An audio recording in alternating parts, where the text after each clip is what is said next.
Okay, this is actually video number 2, and I couldn't decide on whether or not to just do Pokemon or just do Zelda by themselves, so I decided to just do one video with them together, seeing as how I can't really choose between the two. But yeah, everybody's two favorite Nintendo franchises are either Zelda or either Pokemon, or I do not have the Zelda game I'm going to review, but I do have something else like it, but I'm too lazy to go grab the case.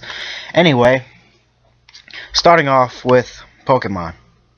Now, Pokemon is an extremely good series, especially since I grew up with it, so I am going to be extremely biased towards it, and I grew up with Zelda as well. But Pokemon, I've loved Pokemon ever since I was a child, and I've played almost every single game to date, except for Generation 5. I was not a big fan of Generation 5. Anyway, it's a very good game, and I really like how they develop the storylines. You know, your main goal in Pokemon is to just go around, capture as many of these little creatures as you can, evolve them, level them up, trade them, whatever, by any means necessary, get them, and just fill up this little encyclopedia of the Pokemon, which, for some odd reason, already has all the data in them, because go figure. But anyway, and it's been a fun game, and it's been that way since Game Freak and Nintendo first released it back in, I'm not even sure when they released it, but it was way back, starting off with Green, I think, Pokemon Green, which was never released in America because of Lavender Town problems. Yeah. Anyway, the game itself is actually very fun. All of them are, actually, and they span 6 generations right now. I'm not going to bother to name the actual games, but there are 6 generations worth of Pokemon. And that equals up to about 700 different Pokemon now, branching from the original 150 that started off. Now, Pokemon is one of Nintendo's biggest games, excluding, of course, Mario and, everything else. But it is up there with them. Now, it is a game for children, but if you've grown up with Pokemon, you love it just as much as any new generation will come into. Now, as much as I like Pokemon, I do have a few problems with the current Pokemon now. And I'm not a Gen 1er, as a lot of people like to say, because I do have my problems with the first generation too, i.e. speed. But in the new generations, it's just all of your legendaries should already be in the game, and that is my biggest bone to pick with the newest Pokemons that have been released. It's just they have all these legendaries now, and I get that some of them aren't main story, but at least put them into the game, make them available, so we don't have to go out and purchase or go out to a certain event, go out to a certain area. Just have them all in the game. Have some kind of code to it. And if you're gonna do downloadable events, make them something else. Make them like shiny Pokemon, or an alternate color that isn't shiny, or like a ice shade Pokemon. They really shouldn't be doing what they did. And that's my biggest bone pick, because this wasn't really a problem until Ruby and Sapphire. Ruby, Sapphire, and Emerald, more exactly, where Latios and Latias were downloaded event content, just like Jirachi and Celebi. And if you missed them, you missed them. There was no filling the Pokédex with their entries. That was it. If you didn't get them, you'd either have to hack them in via GameShark, or through some other cheating device, or that was it. You'd actually have to go and get it or trade it from somebody, and it just kind of defeated the whole purpose of being able to catch them all, which is your goal. I mean, the Pokemon's slogan is "Gotta catch them all," and it's kind of pointless if you can't catch them. Legendaries, yeah, that's my biggest bone pick with Pokemon. And other than that, I love the game. And I've loved it ever since, especially now on the 3DS, since they've moved into a more 3D movement, and I really like where they're going with this. Generation 5, I never got into, but the storyline on that, because I actually have played it and I've finished it, I like the storyline behind it, especially with N, Natural, whatever his name was, and Harmonia. And in Pokemon, you've got that. Well, starting off from the beginning. In the beginning, you had a douchebag. The next one, you had a douchebag. In Generation 3, you had a sickly guy. And then you had your main rival. It kind of made you feel bad going against the sick guy, because his hopes and dreams was to become a Pokemon, like a Pokemon master, but he's sickly. And for his first Pokemon, you get him a Ralts, which is a frail little Pokemon, which kind of matches his demeanor, and it's just like, yeah, okay, this is really just adding insult to injury to the guy.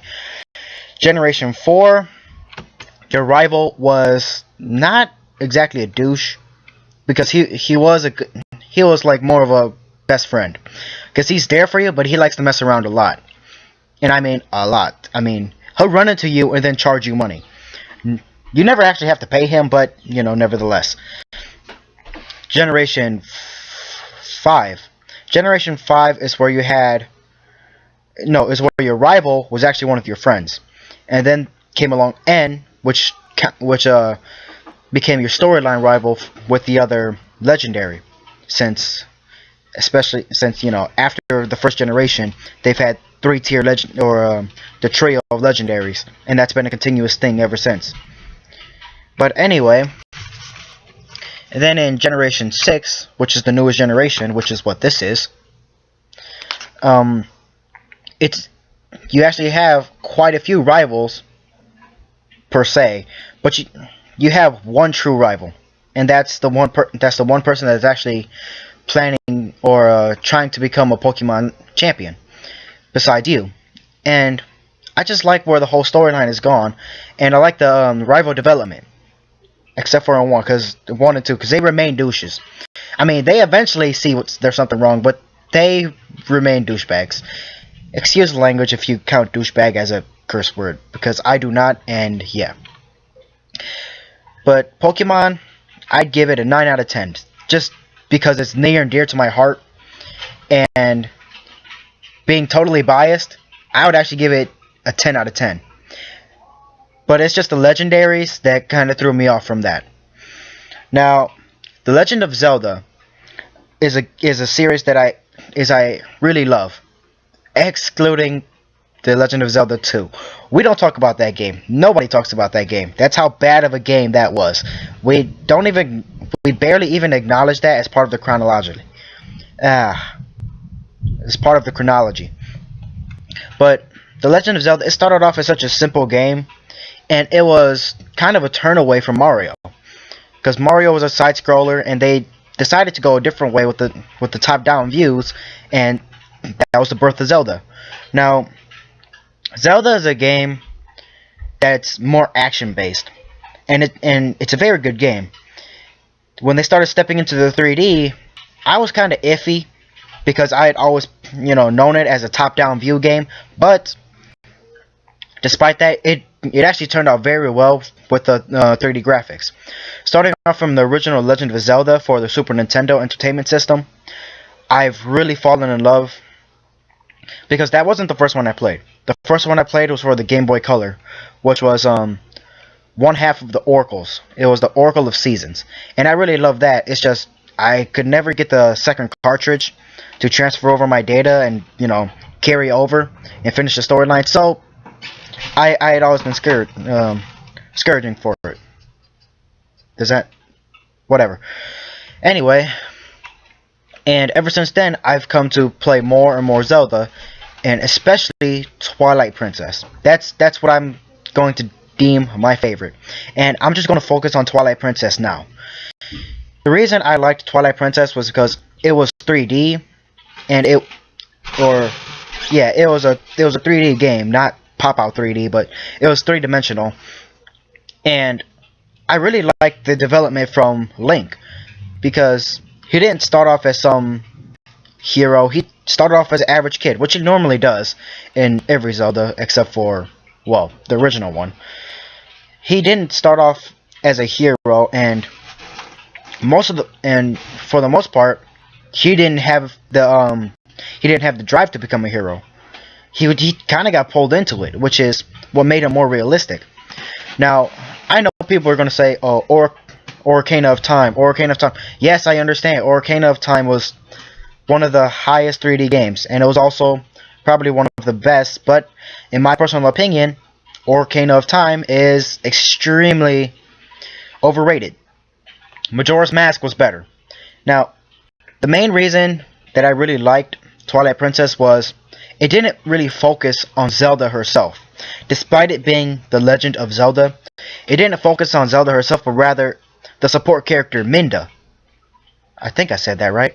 Anyway, but she's the Twilight Princess, and you don't really figure that out until later on. When she first comes to you, she's just in the little imp form. You don't think too much of it, but as the story goes on, you eventually begin to realize that it has a much deeper story than what actually shows on the surface. And when you're playing as Link, it's just you play through his shoes, and you eventually just look at the whole game and just go, wow.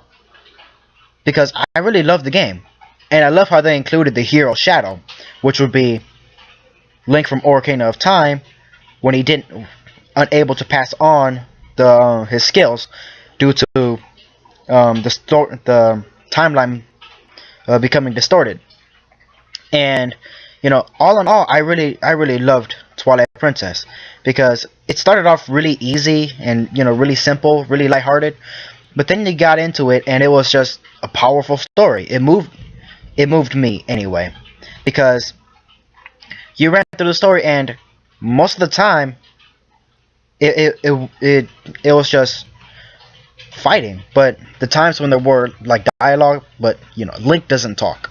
That's his whole thing. He is one of the silent protagonists. He doesn't talk, but as you start to progress through the story, more and more happens to him, and you just start to feel as if you're actually in Link's shoes. And especially when it comes down to Minda's transformations, her fused shadow transformation, and then there's her actual transformation. And I'm not gonna lie, at one point this game scared the living crud out of me, and I was gonna say something else, but it really did, because I ran in and it's just, you don't expect it to happen. I mean, you really don't, because I'm just gonna rant about my favorite part right now. But you go into the ice castle, and you're gonna get this mirror of the Twilight to complete a Twilight gate.